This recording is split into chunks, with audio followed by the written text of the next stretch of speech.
Agung Al-Jamal Pasebaningsun. Misteri dibalik tarian reog Ponorogo. Pagelaran seni reog Ponorogo sudah terkenal hingga ke mancanegara. Reog menjadi kesenian yang memiliki nilai-nilai luhur kebudayaan dan tradisi masyarakat Ponorogo. Tidak heran, setiap pementasannya selalu dipenuhi dengan warga yang ingin menikmati tarian ini. Pementasan reog Ponorogo kerap dilakukan rutin di Monumen Bantar Angin, Desa Sumoroto, Kecamatan Kauman, Ponorogo.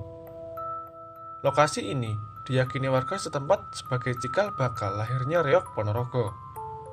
Di lokasi ini, pementasan dilakukan sebanyak 6 kali dalam setahun, dengan jadwal tertentu yang sesuai dengan kegiatan warga setempat. Asal mula reog Ponorogo dilatar belakangi oleh kisah perjalanan Raja Kerajaan Bantar Angin, yaitu Prabu Klono Sewangdono, saat akan meminang Dewi Songgolangit sebagai calon permaisurinya pada tahun 900 Saka. Calon permaisuri yang bernama Dewi Songgolangit adalah putri kerajaan Kediri. Dalam versi Bantar Angin, diceritakan ketika dilamar oleh Prabu Klono Sewangdono, Dewi Songgolangit mengajukan syarat yang cukup berat, yaitu calon suaminya harus mampu menghadirkan suatu tontonan yang menarik.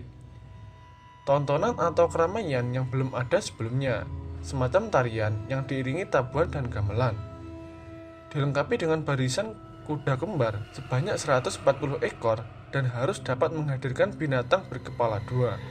Syarat yang diajukan Dewi Songgolangit ini merupakan penolakan secara halus sang putri karena walaupun Klono Sewangdono adalah seorang raja yang berwajah tampan dan gagah, namun punya kebiasaan aneh, suka pada anak laki-laki. Anak laki-laki itu dianggapnya sebagai gadis-gadis cantik. Kebiasaan aneh Klono Sewangdono, sang raja Bantar Angin ini, diyakini bisa dihentikan jika sang raja memperistri Dewi Songgolangit. Hal ini didapat dalam mimpi Klono Sewangdono. Disebutkan, selain Prabu Klono Sewangdono, Singobarong dari kerajaan Lodaya juga menaruh hati kepada Dewi Songgolangit. Diceritakan, Raja Singobarong adalah manusia yang aneh. Dia seorang manusia yang berkepala harimau, yang berwatak buas dan kejam. Karenanya, syarat yang diminta sang putri sangat sulit untuk mewujudkannya. Namun, baik Singobarong maupun Klono Sewangdono yang memiliki kejayaan mulai mengerahkan kesaktiannya dan para anak buahnya untuk menciptakan tontonan yang menarik serta mendapatkan seekor binatang berkepala dua. Namun, pekerjaan itu ternyata tidak mudah. Kuda kembar sudah dapat dikumpulkan, namun tontonan dengan kreasi baru belum tercipta. Demikian pula belum didapatkan. Singobarong kemudian mencari tahu apa saingannya. Klono Sewangdono sudah dapat menciptakan tontonan dengan kreasi baru dan binatang berkepala dua. Berdasarkan informasi yang didapat dari patih kerajaan Lodaya, didapat informasi jika Prabu Klono Sewangdono hampir berhasil mewujudkan permintaan Dewi Songgolangit dan bermaksud mendatangi kerajaan Kediri tempat sang dewi berada. Maka, Singobarong pun bermaksud menghadang pasukan Bantar Angin yang dipimpin oleh Klono Sewangdono. Sehingga pertempuran pun pecah. Singobarong berubah wujud menjadi singa yang sangat besar dan berhasil memukul mundur pasukan Bantar Angin. Namun, akhirnya Singobarong takluk setelah dihantam dengan senjata andalan Prabu Klono Sewangdono yang bernama Pecut Samak Diman. Sehingga, kisah perjalanan Raja Kerajaan Bantar Angin Prabu Klono Sewangdono saat akan meminang Dewi Songgolangit sampai bertemu dengan Singobarong dikenal dengan kesenian reog Ponorogo, di mana kesenian reog yang diawali dengan hadirnya sekelompok warok yang dilakonkan pada penari berbaju hitam, atau kadang dengan dada terbuka sedang melakukan olah kanuragan alias kesaktian. Selanjutnya, hadir para jahatel yang merupakan gambaran para prajurit berkuda.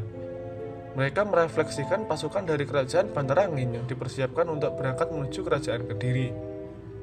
Mereka akan mengawal rajanya, Prabu Klono Sewangdono, yang akan meminang putri ayu kerajaan Kediri, pujaan para raja dan pangeran di masa itu, yaitu Dewi Songgolangit.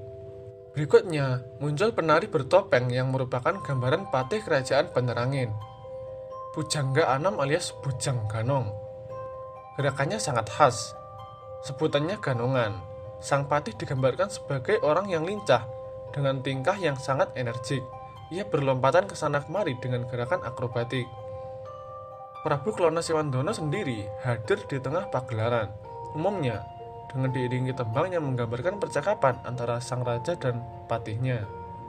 Puncaknya adalah munculnya Singo Barong atau Dadak Merak, yaitu makhluk berkepala singa yang sangat besar dengan bulu merak yang tertata mirip kipas di atas kepalanya.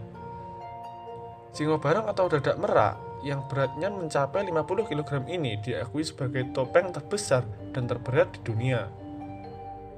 Sebagai petilan atau potongan tari, penampilan Singo Barong merupakan tari topeng terbesar di dunia saat ini. Cara memainkannya juga terhitung unik, yaitu dengan menggigit bagian belakang topeng ini. Ada ritual khusus yang dilakukan sebelum memakai Singo Barong ini. Di luar versi ini, ada 2 hingga 3 versi cerita yang melatar belakangi tarian ini. Semua memiliki dasar pemikiran yang berbeda, sebab itu tujuan penyajian juga berbeda. Satu versi yang cukup terkenal adalah versi Ki Ageng Kutu. Dalam sebuah referensi disebutkan, tarian reog ini adalah sebuah sindiran penciptaan Ki Ageng Kutu terhadap penguasa saat itu, Bre Kertabumi, Raja Majapahit generasi terakhir. Dadak Merak merupakan simbol dari penguasa yang dikuasai permaisurinya yang berasal dari Tiongkok, yang digambarkan oleh bulu merak. Bahkan, secara umum, sindiran ini ditunjukkan kepada penguasa yang korup di masa itu, yang dengan mudah disetir para tengkulak dan rekan bisnis dari Tiongkok.